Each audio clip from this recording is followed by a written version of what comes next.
Good morning, Jeff. Thanks for buying the mini Snowcat. The previous owner liked to call this thing the Franken-Cat. I just wanted to make a quick video and try and show you some of the things that I know about it. So let's just get right into it. So as you can see down here, this is where the two snowmobile tracks are. It has the original aluminum or metal channels that went over the tracks. All the original suspension and little wheels and pulleys and everything are down there. Even maybe has some information from when that snowmobile was made. This is the little bit of body damage that I did to it when I ran into a tree up in my cabin. It's all of these metal plates and this entire black aluminum housing around the engine comes off. It has these suitcase latches and it's all real lightweight aluminum, and you can just pull this all off and you can easily access all of the gears and the engine and everything. Up on top, this is the push button start. This is the on-off switch. So if you ever get into a bind when you're driving this thing, because there's really no real way to stop it, it just wants to keep going and going. So you can hold the brakes down, but you can always just flip the switch and kill the engine, which is nice in kind of an emergency. This handle right here is what controls the speed of the pulleys inside of here, where you have you can see down here all the pulleys and things. This is very important that you pull this lever back when you're trying to switch gears, which is this tennis ball here with the long one that comes all the way down around in front and comes into the gearbox. This is the transaxle, and it comes underneath here, and that's how it switches the gears. This is the big main pulley right here. You need to pull that lever back hard when you're switching gears. That reduces the speed of the pulleys and reduces the speed in the gearbox so that it can safely change gears. One big mistake I made when I first bought this thing is I was trying to get it in the garage, and I got into tight quarters, and there's a lot of levers here and a lot of different controls, and I kind of freaked out. Had the RPMs pushed forward, going real fast. Tried to switch gears real quick because I was going forward, and I tried to put it in neutral, and I blew up the whole gearbox, and had to go on eBay and buy.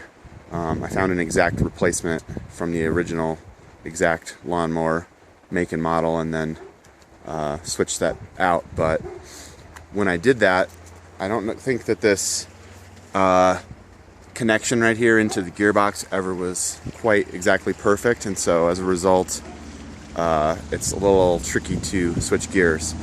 He originally had on the front right here, you can kind of see right there, kind of like a little wooden rest with some notches in it for the different gears, so you could see more easily which gear you were in. But after I switched this out, they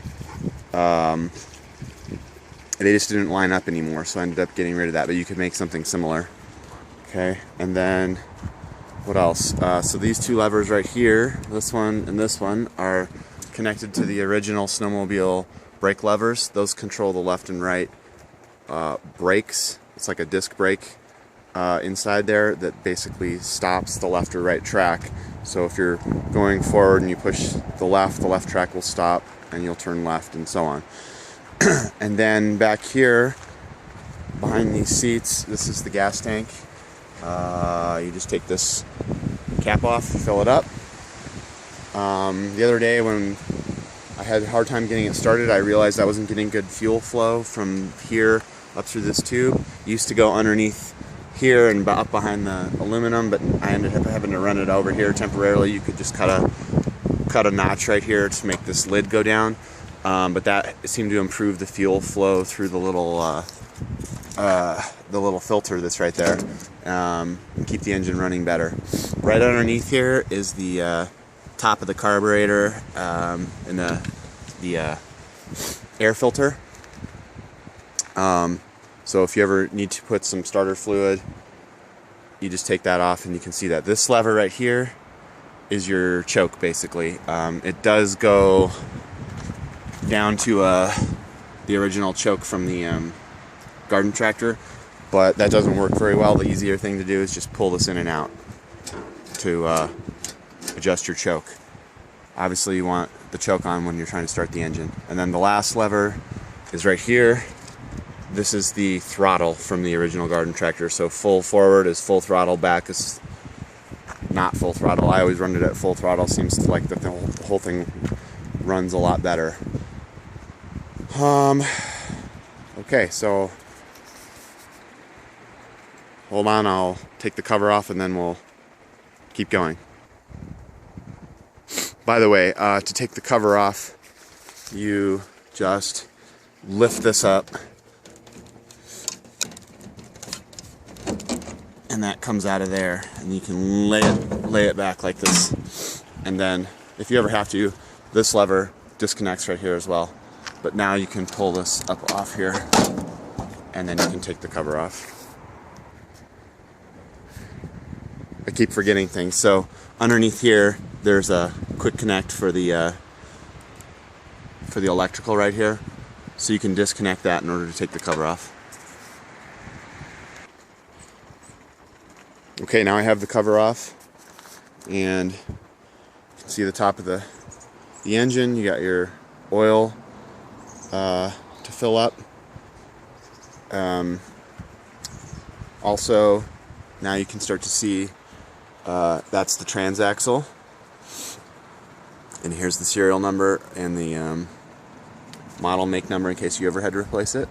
The axle comes out of the side of the transaxle, and then he put cogs on there, and those connect to the chains that go down to a smaller gear that basically turns the channels of the snow tracks. And you can kind of see how loose the chain is, and that's why you'll hear a popping sound when you're turning, especially on dirt when there's a lot of resistance on the tracks. It drives much better in the snow. Let's see, so there's kind of a series of pulleys, and you can see how if I pull on this lever back here that I showed you earlier, if I pull on that, it's pulling the pulleys around, and that's changing the tension on the pulleys.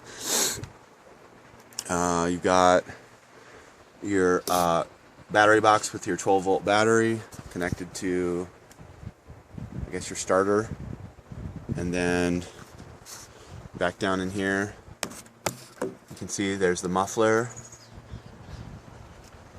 and I'll take the cover off here. So there's the top of your carburetor with your choke,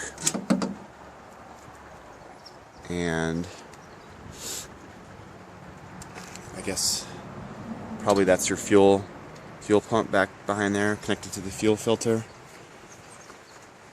And really, that's about all that I know about it. So like I said, this whole thing can come right off here, so you can get at the motor real well. And then this entire thing can come off here too. So one of the big improvements you could make to this is by replacing all that and making this thing look a little nicer. Replacing these seats, obviously they're seen better days from sitting out in the weather here and there. I've mostly always kept this covered with tarps and things. It's pretty lightweight. You can lift the whole thing pretty well. If you need to get into a pinch, you can kind of lift one end up and turn it. And